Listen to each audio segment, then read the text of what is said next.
Flávio Bolsonaro está roubando ideias do Lula, é o que diz Reinaldo Azevedo lá no seu programa O É da Coisa, da Band News. Vamos ver juntos. O Flávio teve algumas ideias boas, hein? Teve. Pro eventual governo dele, caso seja eleito. É que eu poderia resumir assim, as boas não são dele e as dele não são boas. Vamos lá, vai, o que a gente tem aí? Flávio Bolsonaro afirmou hoje que o Bolsa Família é um direito adquirido do povo brasileiro e que é uma estabilidade para quem já passou fome. O senador e presidenciável também defendeu a isenção do imposto de renda para quem ganha até R$5.000. Vamos à manifestação do parlamentar durante o evento Rumos do Brasil, promovido pela revista Veja nessa segunda, e do qual também participaram políticos como Ronaldo Caiado, Romeu Zema, Fernando Haddad e Tarcísio de Freitas. Vamos primeiro conferir o que afirmou o Flávio. Ninguém tem o direito de tocar ou de acabar com esse programa.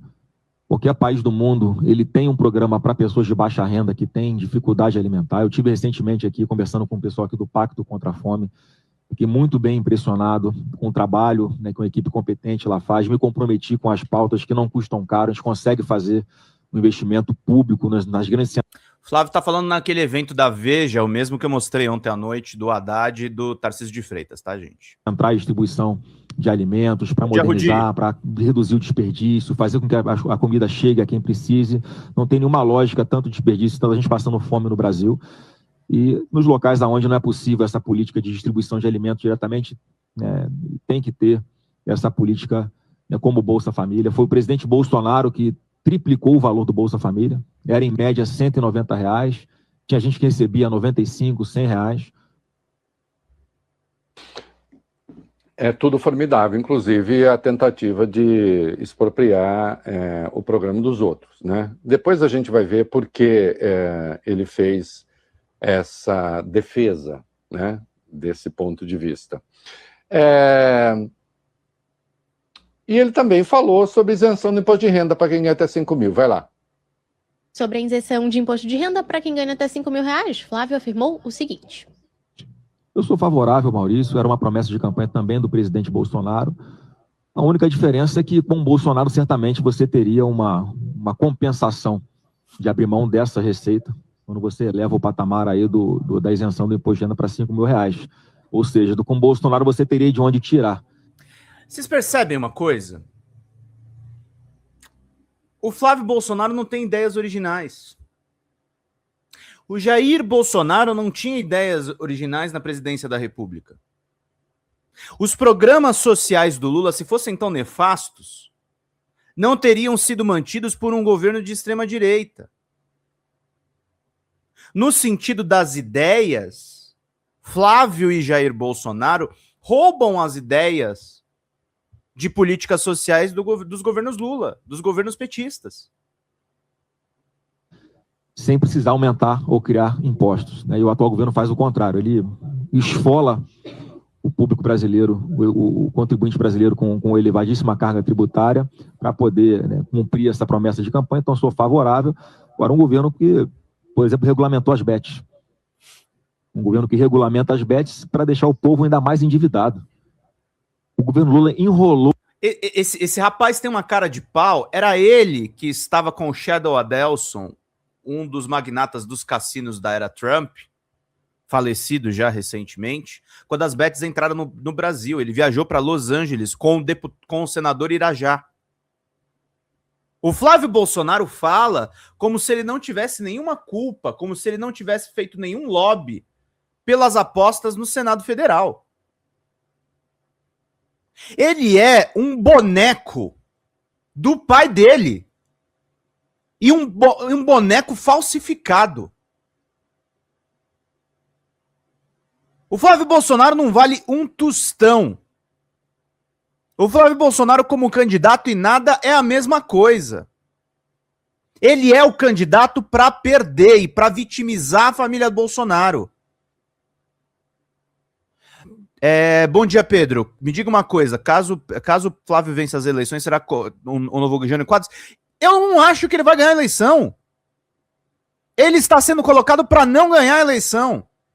Eles querem continuar no comando da direita, da extrema-direita. Eles querem destruir esse país. É um mentiroso. Seu Flávio Bolsonaro é um mentiroso. É um mentiroso, não tem. É um deserto de ideias. Não vale nada. As pessoas em dívidas, precisou fazer 2 desenrolos, está no segundo desenrola em apenas 3 anos. Somadas as dívidas de quem está devendo no Brasil, são mais de 500 bilhões de reais, e ele faz um desenrola de 4,5 bilhões, quer dizer, não vai dar para absolutamente nada, as pessoas vão ficar mais enroladas ainda. Como é que você desenrola essas pessoas? É fazendo, né, com que as despesas caibam dentro das receitas, você ter um equilíbrio fiscal de verdade, não esse calabouço fiscal que eles implementaram aí, que não serve para praticamente nada. O discurso poderia ao menos fazer sentido, mas não faz. E aí não se trata de defender esse ou aquele. Primeiro que os partidos que o apoiam defenderam as bets. Essa que é a verdade. E depois aí, quando viram que não tinha como proibir, aí, então a gente é contra a bet. Mentira. 1. 2. A gente apoia o imposto de renda, mas mas tem os gastos. De onde o Flávio quer cortar? Que essa é a parte que depois vai ter que entrar no direito na disputa eleitoral. É essa a questão. De onde se vai cortar? O coordenador da campanha dele, o Rogério Marinho, defende, por exemplo, o corte na aposentadoria. Uhum. Ele é contra o reajuste real das aposentadorias. A Folha chegou a fazer uma matéria sobre isso, visivelmente, com informações de bastidores ali, e depois eles tiveram que negar. O Rogério Marinho escreveu um texto na Folha e depois teve de recuar.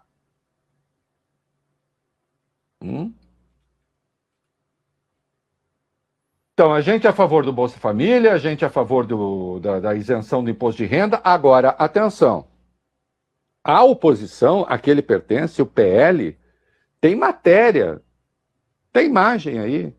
Para quem acompanha pelo rádio, eu informo.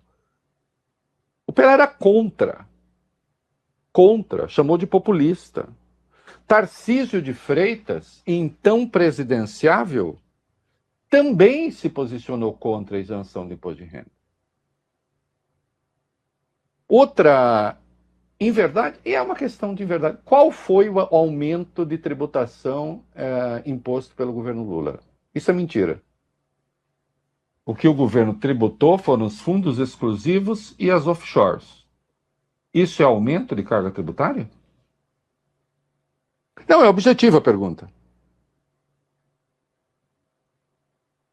É aumento de carga tributária para quem? Para quem não paga imposto? A realidade objetiva, isto não é uma questão de opinião, a realidade objetiva é que professor estava pagando imposto de renda, porteiro com turno noturno estava pagando imposto de renda, e quem tinha fundo exclusivo não pagava. E quem tinha offshore não pagava. Então aí sim, houve elevação de imposto, não. As pessoas passaram a pagar um imposto que não pagavam. Que outra elevação de imposto houve? Qual? Isso é papo furado. Acontece que a extrema-direita, tem que falar alguma coisa sobre a economia. Então vem com esse negócio.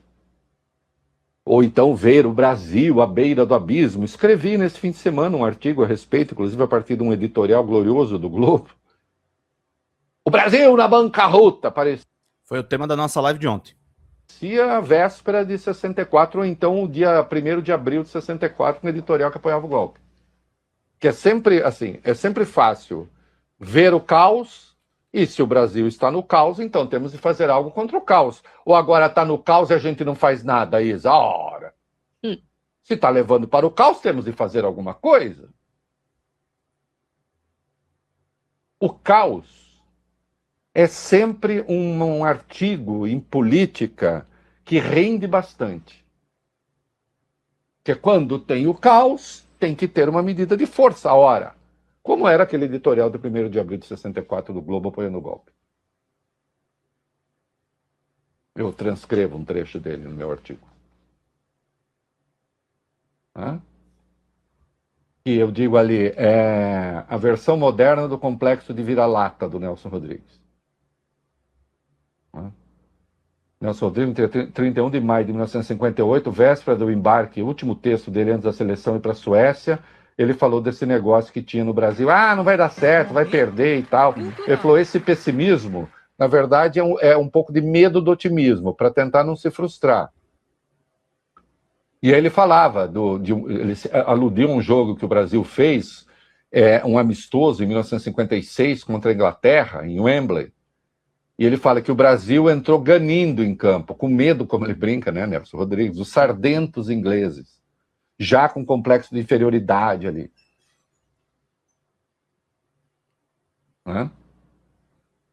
Só que o complexo de vira-lata mudou um pouco no Brasil. Ele virou um pouco um negócio assim, um traço de classe, de ódio ideológico. Entende? Eu fui fazer um exame de imagem no sábado, antes do jogo, tinha um sujeito esperando comigo na sala, e ele disse, o Brasil vai perder, porque esse país, bando de vagabundo, ninguém gosta de trabalhar, atacou 6x1, atacou o Lula, atacou o Bolsa Família, atacou tudo. Eu sei que a culpa ia ser do Lula, se perdesse, se ganhasse, aí ia ser um mero acidente. E também ele ficou contra a Isa, esse bando de jogador, tudo pobretão, que depois ganha milhões, e aí ninguém mais se interessa pelo Brasil. Gente. Em suma, tudo estava ruim. Fecha tudo. Complexo de vira-lata tornado complexo ideológico. Parece que se todos que ganham milhões no campo de futebol fossem branco de olhos azuis, aí sim faria sentido, porque então eles não teriam ressentimento original. A escravidão permanecerá por muito tempo como um dos traços da formação do Brasil, disse Joaquim Nabuco no texto A Escravidão em Minha Formação.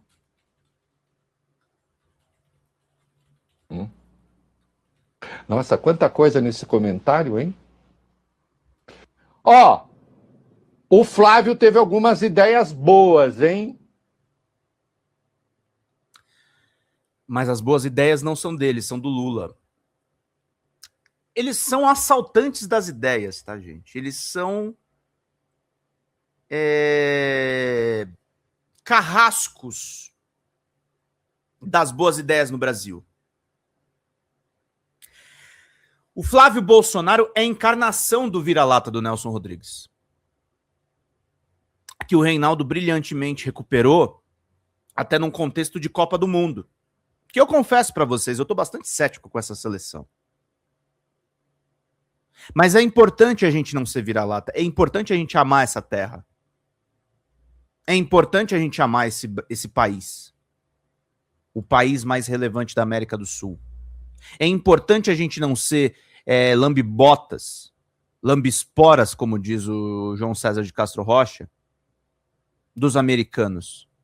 É importante nós prezarmos por soberania, que não são só palavras bonitas. A soberania não é uma palavra bonita. Ontem o Julian Lemos estava explicando muito pra gente, numa entrevista imperdível ontem. O Julian é o nosso best-seller aqui do canal. 1.300, 1.400 pessoas assistindo ontem de pico. Uma coisa assustadora o quanto viralizou a entrevista ontem. E ele falando sobre como a família Bolsonaro fica de joelhos para os Estados Unidos. E eles ficam de joelhos porque eles não sabem fazer outra coisa a não ser roubar ideias. Eles roubam ideias, eles destroem ideias. Eles não têm projeto de país, eles não têm uma diretriz. E o duro, eles são enaltecidos pela elite desse país. Se tem uma coisa que nos deprime no Brasil todos os dias e que a gente tem que falar todo dia, é sobre a elite desse país. A elite desse país é deprimente. A elite do atraso é uma tristeza por aqui. Ao levar as ideias do Lula, Flávio Bolsonaro mostra que é o nosso projeto que tem futuro. Flávio Bolsonaro mostra porque Lula merece um quarto mandato. Flávio Bolsonaro exemplifica porque Lula precisa ser o próximo presidente. Flávio Bolsonaro deixa bem claro as verdadeiras razões para a gente voltar a ter o presidente Lula no comando do Brasil. O Lula é o sustentáculo da política na nova república. O Lula é o sustentáculo da política pós-ditadura. O Lula é o sustentáculo da sensatez nesse país. O Lula não é qualquer político. O Lula é fora de série para os padrões brasileiros. O Lula é necessário na atual quadra histórica. Ele não é qualquer presidente da República. Ele é um presidente importantíssimo para a nova República. E não tendo projetos, nós estamos nessa miséria do debate público. Há uma miséria do debate público que a postura do Flávio Bolsonaro enuncia.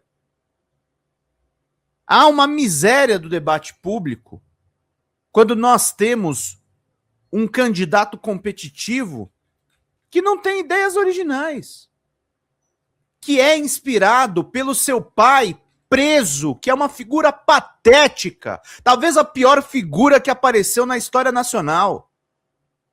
Jair Bolsonaro é uma figura que dá nojo. Nojo. É horroroso o que é o Jair Bolsonaro. Ele é o fim dos tempos, é o cavaleiro do apocalipse. É um lixo humano que não para em pé.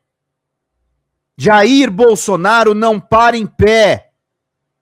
Jair Bolsonaro é um erro que esse país cometeu. E votar em Flávio Bolsonaro é cometer o erro pela segunda vez e de maneira pior. Nós tínhamos em 2018 um professor para eleger. Nós tivemos em 2022 o melhor presidente da história e felizmente viramos esse jogo. Tinham todos os políticos que eram melhor que Jair Bolsonaro. Condenamos esse país numa pandemia. Foi horrível o que aconteceu. Foi horrível o que aconteceu. E é o que o Fernando fala aqui, talvez ele colocar a Zanata de vice é para ter flores por perto, porque nem a ideia de usar uma coroa de flores para disfarçar o cheiro da mente podre ele teve, exatamente. Talvez ele queira flores porque ele é adubo. Que ele é um saco de merda. Esse é o Flávio Bolsonaro. Desculpa falar essas coisas no café da manhã de vocês, mas honestamente, é isso que nós vamos encarar em outubro. E é por isso que nós temos que ir para cima dessas pessoas. A gente não pode poupá-las. A gente não pode achar que tá tudo bem, tá tudo certo. Não, não tá tudo certo. Não, não tá tudo bem. A gente precisa ir para cima dessas questões. Dessas questões. Eu tava vendo o comentário do Otávio Guedes também na Globo News. E assim, Flávio Bolsonaro é mentiroso. Se Jair era o rei da mentira, Flávio Bolsonaro é seu príncipe. Se Jair Bolsonaro é o rei do negacionismo, Flávio Bolsonaro é seu discípulo. Se Jair Bolsonaro é o feitor da nossa desgraça, Flávio Bolsonaro é aquele que vai repercutir.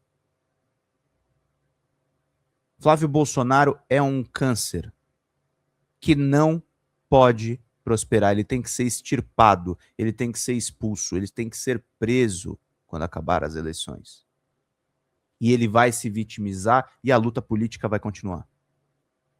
Porque assim são as coisas. Porque é assim que se desenvolve o que nós acompanhamos. E porque assim nós temos que estar alertas a respeito de como as coisas se desenrolam.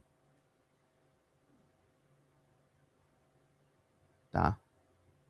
O Flávio Bolsonaro está puxando o saco da imprensa agora, mas não se enganem sobre quem é Flávio Bolsonaro. Vamos ver só esse corte do Reinaldo. Vou fazer mais alguns comentários e encerro o meu editorial. O Flávio decidiu puxar o saco da imprensa. E disse que o pai dele errou muito com a imprensa. Vamos lá. Também no evento de hoje da revista Veja, a gente trouxe ainda há pouco algumas das declarações de Flávio. Ele afirmou que o pai dele, o ex-presidente Jair Bolsonaro, errou na relação com a imprensa. Vamos à manifestação do senador. Foi um dos problemas que eu identifico no governo do presidente Bolsonaro.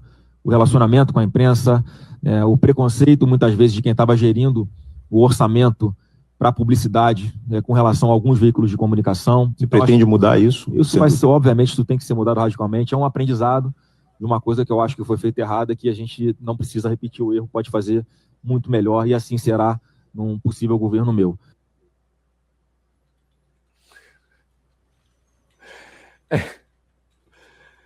Meu Deus. Ele acenou, está falando para os veículos de comunicação, olha, nós vamos cuidar melhor da publicidade. É isso? A imprensa comunista. Bom, vocês me desculpem. Memória é memória, né? Não é questão de publicidade só. Que aí, para mim, tem que ser institucional, a coisa acabou.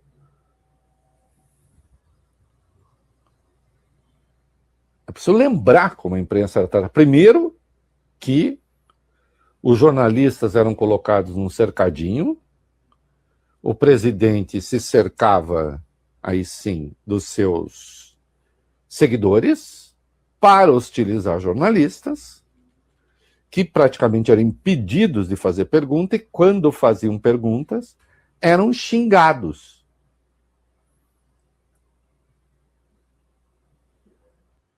Em entrevista do Julian Lemos ontem, perguntei para ele o que ele considerava a pior atitude do Jair.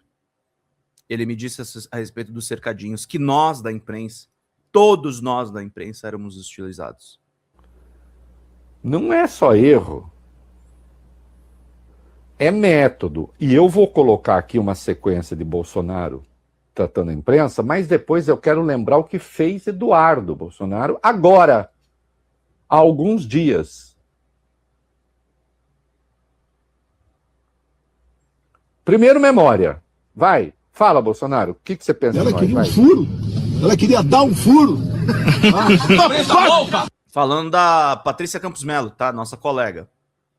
Isso é uma patifaria! É uma patifaria! Folha... Cala a boca, não te perguntei nada. Folha de São Paulo!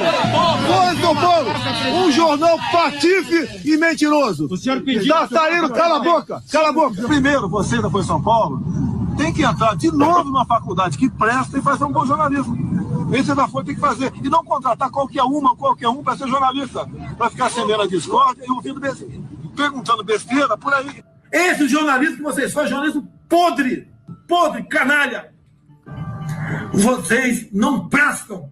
Sempre fui atleta das Forças Armadas, né? Aquela história de atleta, né? Que o pessoal da imprensa vai pro deboche. Mas quando pega num bundão de vocês, a chance de sobreviver é bem menor. Tá falando da Covid, que os bundões, como nós jornalistas, a chance dos bundões jornalistas sobreviver é bem menor. Já ele, atleta, não. Vem com essas coisas do passado. O Bolsonaro é monstruoso, gente. Quando eu falo essas palavras, e eu sei o peso do que eu tô falando aqui no ar, eu sei exatamente o peso do que eu tô dizendo aqui no ar. Nós tivemos um criminoso que matou mais gente do que na ditadura. Eu não tô brincando. Isso é o que me motiva todos os dias a acordar nesse horário e falar as coisas que eu falo aqui. Esse cara é um monstro. Esse cara é um monstro. E ele é monstruoso justamente porque ele encarna os anseios de muitos homens comuns nesse país. E o Fernando falou uma coisa interessante, né? Minha sensação é que a mídia hegemônica se comporta como um brete do BDSM. Perdão a todos os chat que fazem parte, que é do sadomasoquismo, né? A esquerda não sabe ser dominadora. Eu não sei se a gente tem que saber ser dominador, mas a gente tem que repudiar isso aqui. É ódio e nojo. Sentir ódio pelo Jair Bolsonaro não é um sentimento ruim. É uma prova de civilidade. É uma prova de humanidade decente da pessoa que professa esse ódio. Nós temos que odiá-lo, sim. Ele e seu filho são desprezíveis. Essa família tem que sofrer muito. O Gustavo Machado, nosso amigo militante comunista, eu posso não concordar com uma palavra do Gustavo Machado sobre o governo do PT, mas ele está completamente certo. Eu rio das velhinhas do 8 de janeiro, eu dou risada. E é importante, gente, vocês financiarem a mídia de vocês, que é esse espaço. Ontem tivemos uma arrecadação um pouquinho mais baixa dos superchats. Os membros vocês compensaram. Mas teve só o Darcio Vieira até o momento que mandou 20 pra gente. Vamos mandar contribuições. Vamos fechar as nossas metas aqui. Vamos financiar esse espaço da Folha TV que cada vez mais tem sido relevante para a gente fazer um jornalismo de verdade. Vamos ouvir mais um pouquinho do Reinaldo. Primeiro que ele nunca se arrependeu disso. Quem agora está puxando o saco da imprensa é o Flávio. Por razões que me parecem oportunistas. O Intercept foi até a mansão em que mora Flávio, nos Estados Unidos. Que ele mora, que depois ele disse que não morava, mora. O jornalista foi absolutamente respeitoso, fez o seu trabalho, apertou a campainha, mora aqui, não mora aqui. Eduardo o ameaçou com arma. Não com a arma. Ele ameaçou usar a arma. Num trabalho, claro, de respeito à imprensa. Vamos lá. A minha esposa me ligou, muito nervosa, porque tinha uma pessoa ao redor da minha casa e que foi aqui atendida inicialmente pela minha filha, pela Georgia, e depois continuou ao redor. E aí, quando eu cheguei aqui no local, a gente acabou descobrindo que era uma pessoa do Intercept. Estava incomodando a vizinhança. Nós chamamos a polícia, porque não sabia do que se tratava, né? Aqui no Texas, vocês sabem que muitas pessoas têm arma dentro de casa. Normalmente as pessoas que você recebe na sua casa são pessoas que você conhece, tá? Não estou fazendo ameaça a ninguém, não. Estou falando que é uma situação que é totalmente grave, que foge da rotina. A polícia veio, nós estamos formalizando o boletim de ocorrência, estamos passando as fotos que os policiais nos pediram para saber se a pessoa vai continuar rondando aqui e que isso aqui nos Estados Unidos é algo sério. Só para deixar claro, aqui no território americano, esse tipo de conduta pode ser perfeitamente enquadrado como invasão de privacidade ou invasão de condomínio. Isso chama respeito à imprensa. E a mais abjeta de todas as manifestações, porque é a mais abjeta, no dia 3 de maio de 2022, ele nunca se desculpou por isso,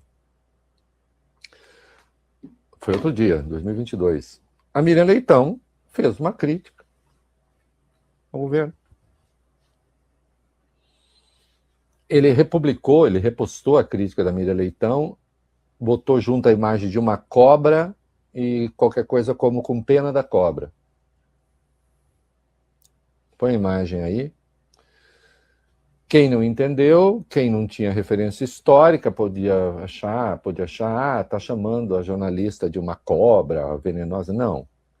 É que a Miriam Leitão, grávida, com 19 anos, presa, submetida a tortura, foi torturada grávida, e uma das formas de torturá-la foi aterrorizando-a com uma cobra.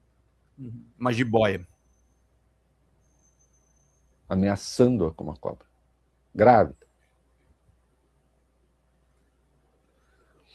Quem quiser cair nessa conversinha, caia. E a velha história. Enquanto não se desculpar pela ameaça golpista, esquece, feita na entrevista à Folha de São Paulo, no dia 14 de junho, segue sendo golpista. Que ameaçou dar um golpe no Supremo. Não retirou. Não se desculpou por essas pusilanimidades. Não se desculparam. Então, queridos, os meus critérios são muito objetivos nessas coisas. Eu posso ter restrições de toda a natureza, quem quer que seja, programa disso, programa daquilo, não sei o que e tal. Tem um monte. Todo mundo. Agora, eu tenho um corte. Sim. E tem um limite com o qual não transijo.